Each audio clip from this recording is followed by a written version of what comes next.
ฟ้าไม่ได้เจอออยหลายวันมากเลยนะคะเห็นว่าวันนี้จะไปตัดไหมด้วยจะให้ดูหน้าวันแรก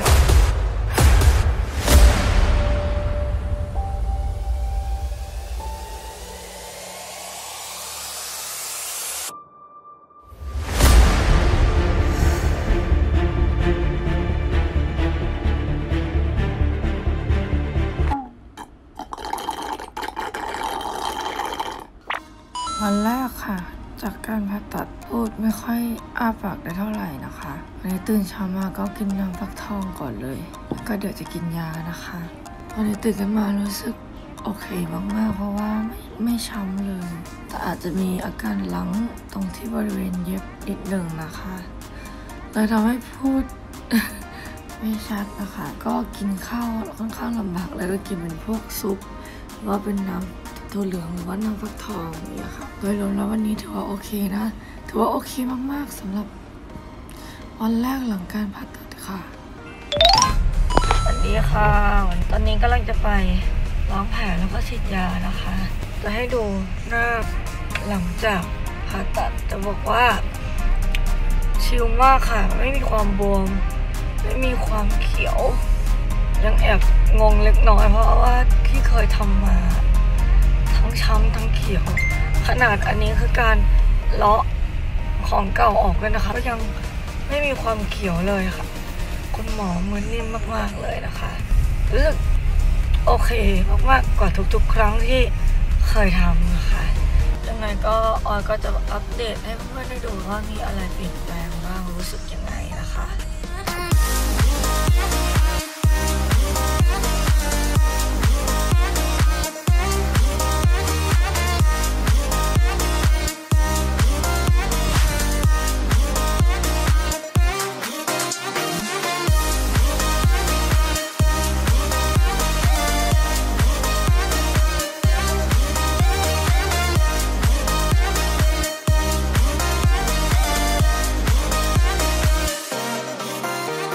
ตอนนี้ก็มาฉีดยาแล้วก็มาล้างแผลแล้วนะคะวันนี้ก็รู้สึกดีขึ้นแล้วแต่อาจจะมีลังๆช่วงคางที่ต้องเวลาขยับปากพูดนิดนึงนะคะก็ค่อนข้างกินลำบากเนาะส่วนจมูกนี่ไม่รู้สึกไปเลยนะสบายมากเลยค่ะพอฉีดยาเสร็จตอนนี้ก็แฟนก็หิวนะคะแวะมากินข้าวอุ้ยสวัสดีค่ะสวัสดีค่ะเป็นยังไงบ้างมานั่งดูเขากินหรอจ๊ะได้กินน้ำแก้วหนึ่งไม่บวมเนาะขนาดร้อนนะเนี่ยสงสัยไม่เป็นไรนอนดีแบบมันไม่ล่าต่อที่คุณน้องบอกว่าอาจจะพรุ่งนี้แต่แล้วแต่บางคนเมื่อเช้ากินอะไรมาบ้างเนี่ยเมื่อเช้ากินโจ๊กกับน้ำฟักทองโห4 โมงแล้วยังไม่กินอะไรหรอหิวมั้ยเนี่ยหิวอ่ะทำไมจะป้อนกินไม่ได้ป้อนง่ายเลยมึงอ่ะโอ้โหหิวเลยอ่ะมึงชอบไม่ใช่หรอก็คืออันนี้หิวจริงๆเลยเนี่ยตอนนี้ก็หิวมากๆเลยนะคะเพราะว่าเห็นคนอื่นกินข้าวก็อยากกินบ้างเลยไปซื้อโจ๊กมากินค่ะต้องดูดตอนนี้ก็เป็นตอนเย็นแล้วนะคะก็กลับมาจากคลินิกเมื่อตอนบ่ายที่ไปล้างแผลแล้วตอนนี้เริ่มมีอาการคัดจมูกแล้วนะคะยังไงก็จะมาอัปเดตอาการแบบนี้ให้เพื่อนๆฟังทุกวันละกันนะคะวันนี้ก็พอแค่นี้ก่อนบ๊ายบายนี่ก็วันที่3แล้วนะคะจริงๆวันนี้ก็มีงานต่อแต่ว่าขอแวะมาดูออยแบบหนึ่งวันนี้ก็มาฉีดยาฆ่าเชื้อติดต่อกันเป็นครั้งที่3แล้วพูดถึงแบบคลินิกดูแลดีมากค่ะหลังการผ่าตัดคือแบบพยายามเทคแคร์ให้ยาทุกๆวันนะคะเดี๋ยวไงแล้วเข้าไปดูออยกันมันเป็นไงบ้างวันนี้เริ่มช้ำเลยแสดงว่ากลัวโดนอันนี้ใช่ไหมไม่ได้ประคบใช่เลยช้ำอันนี้คือจับมันประคบก็ได้แล้วก็เดี๋ยวประคบเข้าหน่อยก็คัดจมูกนิดหน่อยคัดจมูกเป็นหวัดเหรอใช่ไม่ใช่หวัดหายใจไม่ค่อยคล่องบวมข้างในแล้วใช่ทำไมหน้าตุ่นตุ่นไม่มันเป็นเพราะว่าคางมันยาวขึ้นไงหน้าเชฟมันก็เลยดูแบบ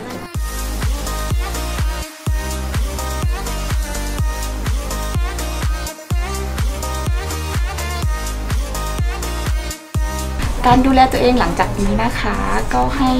ทำแผลทุกวันเช้าเย็นนะคะเพื่อป้องกันการติดเชื้อนะคะแล้วก็มีการดูแลที่สำคัญอีกอย่างหนึ่งก็คือในเรื่องของการประคบเย็นแล้วก็ประคบอุ่นนะคะปกติจะให้ประคบเย็น 3 วันแรกหลังผ่าตัดแล้วก็หลังจากนั้นให้ประคบอุ่นได้เลยหลักของการประคบอุ่นก็จะทำให้เลือดไหลเวียนดีขึ้นลดอาการบวมช้ำนะคะหลังจากนี้เราจะต้องมาเจอกันนะคะวันตัดไหมก็คือวันที่ 26 กุมภาพันธ์นะคะก็จะมีการถอดเฟือกแล้วก็จะตัดไหมโอเพนด้านหน้านะคะส่วนไหมด้านในก็จะเป็นอีก 14 วันหลังทำก็คืออีก1 สัปดาห์หลังจากวันที่ 26 ค่ะตอนนี้ก็เป็นช่วงเย็นนะคะหลังจากที่เมื่อเช้านี้ออยก็บอกไปแล้วว่าเป็นวันที่3หลังผ่าตัดนะคะว่าเป็นยังไงบ้างเมื่อเช้านี้ตอนนี้ตอนเย็นก็รู้สึกโอเคขึ้นค่ะปากเริ่มขยับได้แล้วแต่ว่าอาจจะมีอาการบวมตรงนี้นิดนึงนะคะแต่ว่าก็ยังไม่ช้ำหรือว่าเขียวอยู่ดีรู้สึกดีมากๆเลยค่ะตอนนี้คือไม่มีอาการปวดหัวหรือว่ามีอะไรก็ยังประคบเย็นอยู่นะคะวันนี้แต่ว่าพรุ่งนี้เราจะเริ่มประคบอุ่นแล้ววันนี้ก็เป็นวันที่4ของออยแล้วนะคะวันนี้ก็จะเริ่มประคบอุ่นค่ะหลังจากที่3 วันแรกหลังจากผ่าตัดอะออยประคบเย็นมาตลอดนะคะวันนี้ก็จะเริ่มประคบอุ่นแล้วเน้นบริเวณตรงแก้มบริเวณหน้าผากแล้วก็รอบดวงตานะคะเมื่อเช้านี้ตื่นขึ้นมาก็รู้สึกโอเคนะคะแต่ว่ามีคัดจมูกเล็กน้อยแล้วก็จะรู้สึกทรมานที่หลังมากเลยเพราะว่าตอนนี้ต้องนอนหัวสูงอาจจะปวดหลังนิดนึงนะคะmy god ทำงานทุกวันเลยนะคะทั้งวีคมีวันนี้แหละเพิ่งจะได้หยุดพักฟ้าไม่ได้เจอออยหลายวันมากเลยนะคะเห็นว่าวันนี้จะไปตัดไหมด้วยแล้วพอดีวันนี้เราว่างก็เลยจะไปดูนางหน่อยเห็นว่าวันนี้ถอดเฟือกด้วยแหละฟ้าก็อยากเห็นทรงอะไรเงี้ยกะว่าจะพานางไปกินข้าวอะไรด้วยนะคะเดี๋ยวไว้เจอกันที่คลินิกค่ะผมยังจริงเหรอทำอย่างนี้เอาเก้าอี้นอนให้พี่หมวยสระให้เป็นยังไงเก้าอี้ใช่ไหมแล้วก็นอนอย่างนี้ให้พี่หมวยสระให้อย่างนั้นไม่ได้สระผม10 วันเลย18 39 20 21 9 วันผื่นขึ้นหรือมึงล่าสุดออยสระผมแล้วค่ะ9 วันค่ะไม่ได้สระผมอยู่ได้ไงวะเหนียวมากเปียกไม่ค่อยมีรอยนะแผลดีกว่าครั้งที่แล้วอีกอะเจ็บแน่เลยอะลองได้เลยค่ะ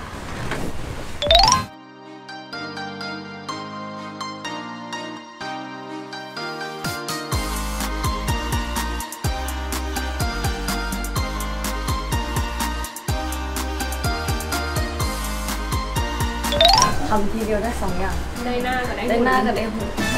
กินแต่หนมฟักทองเป็นยังไงบ้างความรู้สึกหลังจากถอดเปลือกตัดใหม่แล้วรู้สึกโอเคโล่งขึ้นเหมือนชอบไหมชอบค่ะหน้าดูเด็กลงคิดว่าถ้าตรงนี้มันเข้าที่อะไรเงี้ยสวยกว่าฟ้าแน่นอนค่ะนัดตัดไหมครั้งต่อไปนะคะจะเป็นวันที่5 มีนานะคะถ้าคนไข้ไม่สะดวกหรือว่าไม่ว่างยังไงเนี่ยเดี๋ยวแจ้งทางแอดมินก่อนเลยนะคะค่ะแล้วก็ช่วงนี้ต้องพบอุ่นก่อนเยอะๆนะคะแล้วก็หายปวดในวันหน้าเจอกันนะคะสวัสดีค่ะขอบคุณค่ะไปค่ะตอนนี้เอาเฟือกเอาไหมออกแล้วออยเริ่มรู้สึกสบายขึ้นก็เลยอยากกินนู่นอยากกินนี่เนาะอยากไปหาอะไรอร่อยๆกินกันนะ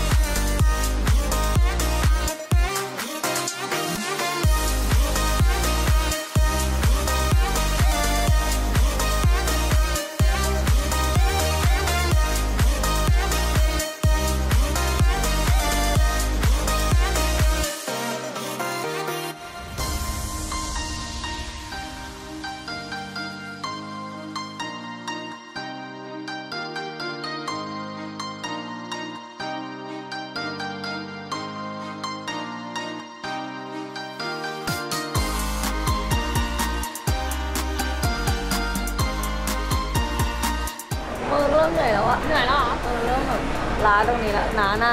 อยากกลับไปพักผ่อนแล้วเดี๋ยวกลับไปที่ออฟฟิศกูก่อนแล้วกันไปพักนะถึงออฟฟิศแล้วน้องต่อยบอกว่าอยากพักก่อนอ้อยบอกว่าอยากไปพักเนาะแล้วขึ้นไปงีบแป๊บหนึ่งก็ได้ฤทธิ์ยาไงยามันอยากให้พักนะพักก่อนยาบอกว่าอะไรยาบอกให้พักผ่อนขึ้นไปเหมือนกันโอ้โหขึ้นมาได้ไม่กี่นาทีไปแล้วนะคะออยสงสัยจะเพลียจริงงั้นยังไงฟ้าก็ขอลาทุกคนไปเลยแล้วกันนะคะเพราะออยบอกว่าออยอยากขอพักก่อนบ๊ายบาย